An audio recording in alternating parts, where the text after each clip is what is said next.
মধুবনী। অতএব যার কাছে আমল নেই তার কথা শুনিয়েও লাভ নেই। আমরা গায়ক গান বাজনা শিখেছি, ধর্ম কথা জোগাড় করেছি, কিছু কন্টাকে চলে আসলাম, গাইয়ে ছিল চলে গেলাম, আমাদের কাছে আমল নেই, আপনাদের হবে কি? কিন্তু মূল বিষয়টা হচ্ছে ওই জায়গায় বাবা। এখন আমাদের কথা দাবি একটাই, সেটা মূল শেষ কথা এটাই যে মা যদি হয় বেশ্যর নন্দন, পুত্রের কাছে মাতা পতি তার বাবন। আমার গুরু একজন বেশ্যের নন্দন হয়ে থাকবে না কেন? আমি যদি সঠিক থাকি, আমার হতে আমার গুরু কর্ম উদ্ধার হবে, আমার হতে আমার কর্মের শেষ পৌঁছাবে যদি আমি সঠিক থাকি। তাই যার যার ভাবে বাবা সেই যদি সঠিক থাকে, তাহলে ওয়াজ নসিহত মহৎকতা যাই বলুন, 10টা কথা দরকার করে না, কথায় একটাই কাজ হয়ে যায়। ছোট্ট একটা ছেলের হাত ধরিয়ে পুতা ছেলিয়ে দাদাতে গেছে জারি গান শুনতে, জারি গানের কেবলমাত্র আগমনী কীর্তন ধরিয়েছে, গান ধরিয়েছে। আর কি আসবেন, আর কি বলবেন, বসবেন সারি সারি, আর কি মিলাবে আল্লাহ এই দুনিয়ার কাছে। এই কথা শুনে ওই দাদাতে হাত পুতা ছেলে কথা বাড়ি চল, তাহলে গান শুনবো না, তাহলে গান যেটুক সেটুক শোনা হয়ে গেছে, আর গান হবে না। ব্যাপার তাহলে যে আর কি আসবেন, আর কি বসবেন, বসবেন সারি সারি, আর কি মিলাবে আল্লাহ এই দুনিয়ার কাছারি। আমার হায়াতের 1 সেকেন্ডের খবর নেই, আমি যে এই সময়টুকু এখানে দিতে পারলাম এটাই আমার জীবনের ধন্য, আর বাকি সময় পাবো না। অতএব ওই চিন্তাটাই আমি ব্যবহার হয়ে যাচ্ছি, আমার আর আগামীতে সময় নেই। নিঃশ্বাস ফেলেছি, ওটা আমার ঘরে যাবে না, এই দমের সময় আমার নেই, আমি আর গান শুনবো। অতএব আপনি আমি প্রত্যেকটা মানুষ জীবনে সৃষ্টির থেকে শুরু করে কোরআন শরীফের মধ্যে বললে যে আমি যাহা কিছু সৃষ্টি করেছি তাহার একদিন মৃত্যু সুধা পান করাই লাগবে। এই ভাবনা যদি আমার ভিতরে থাকতো, গান গাওয়ার কথা মনে আসতো না, কারণ ওই আনন্দ চিত্ত আসবে কখন? আমার চোখের বাণী তো শুকনো কথা। অতএব আমার ভিতরেও সেই চিন্তাটা নেই যে আমি দমটা ফেলতেছি, ভিতরে আর আমার যাবে নাকি। বাবা আমার বিপক্ষে গ্রাহক যিনি সুনাম ধারণ করেছেন, তিনি অনেক কষ্ট ক্লেশ করি আপনাদের মাঝে আনতে পারি, আমি আমাকে ধন্য মনে করতেছি। কি জন্য? আমার এই ভাই সবেদ আলী, উনি যখন দেহ রাখবেন ওর কয়েক মাস অগ্রে আমার এই যে ভগীরথ উসমান বিচ্ছে, ওর সঙ্গে আসলাম ইনার বাসায়। টাইমটা হচ্ছে দুপুর। লোকটা আমার দেখে খুব হাসি হইতেছে, বাইরে আইসি হ্যাঁ তা বস, একটু দিয়ে তেল তেল দিয়ে বলে চলো গোসল করে। আমার গায়ে ওই রকম সাদা ধরনের কাপড়, বাইশো থেকে বের করে একটা সাদা লুঙ্গি আর একটা সাদা চাদর নিয়ে গেল, তো করে গোসল করে নদীতে 3 ভাই। ওই কাপড় আমারটা ভিজেইয়া ওরটা পরলাম, শুকোই গেছে, মনে করলাম খাইয়ে দিয়ে আমারটা আমি বুঝি আর খুলতে দিল না। আমার ওই যে ভাত করিয়ে বগলের মধ্যে দিয়ে খুলে নিয়ে চলে যাও। ভাই ফুলসুরাতের গাছ, চুলির চাইয়ে চেকুন, হিরের চাইয়ে দাঁত, নিচে দোদক জাহান্নাম হাবিয়া হু হু হয়ে চলছে। এরির বারে যাইয়ে যাই উঠবা, অমনি কেজে কেজে ভরিয়ে মরবা ওর মধ্যে। সনাতন বলে যে ফুলসুরাত মোরা সব বাজে কথা, লড়ালাং মড়ালাং কইয়া দিয়ে কইলে যে বৈতরণীর ঘাট, ও ফুলসুরাত নেই।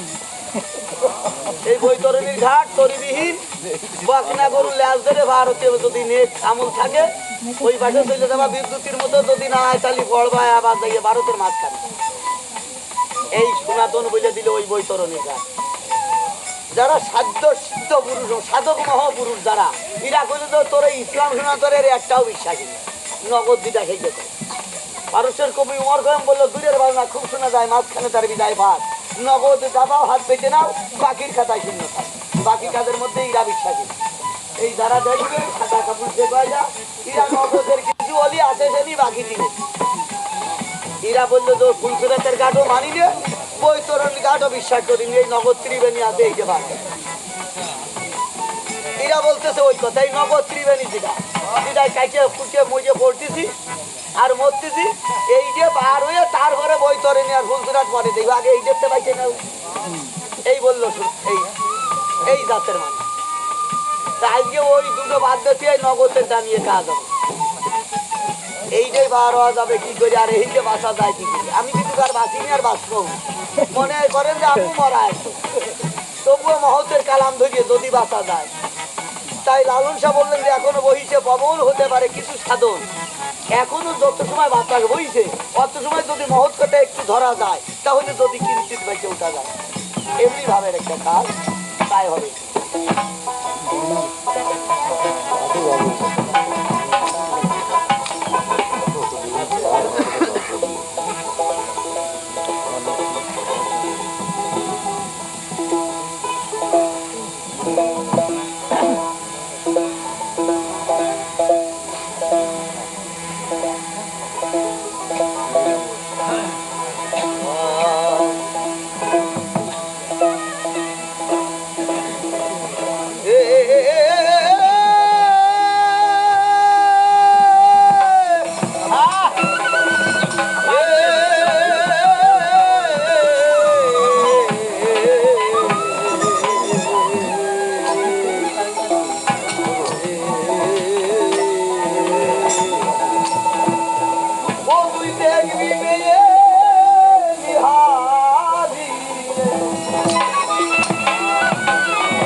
যদি আগে মেয়ে ধর পরমকে চিনিবি যদি মন আগে মেয়ে ধর ও তুই দেখবি মেয়ে ওরে মেয়ে রে বারে দেখবি মেয়ে নিহারি দেখবি মেয়ে নিহারি বুঝবে মনের অন্ধকারে পরমকে চিনবি যদি আগে মেয়ে সাধন ভজন বলে কারে সাধন করলে কি কাজ করে করে যদি মেয়ে দয়া করে সাধন লাগে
অনন্ত সয়নে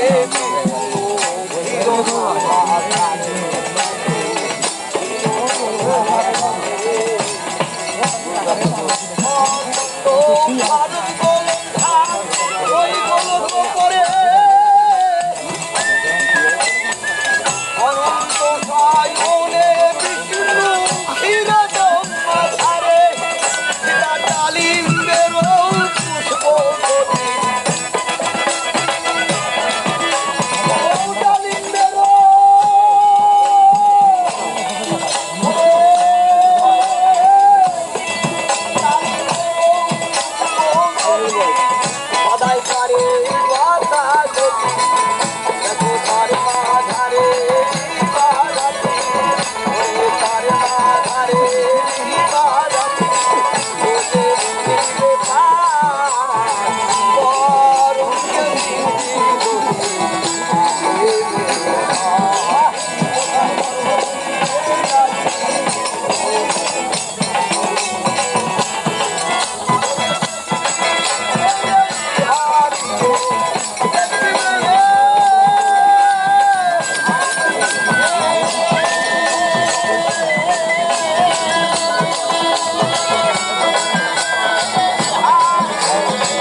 সাধন ভজন বলে কারে বাবারে সাধন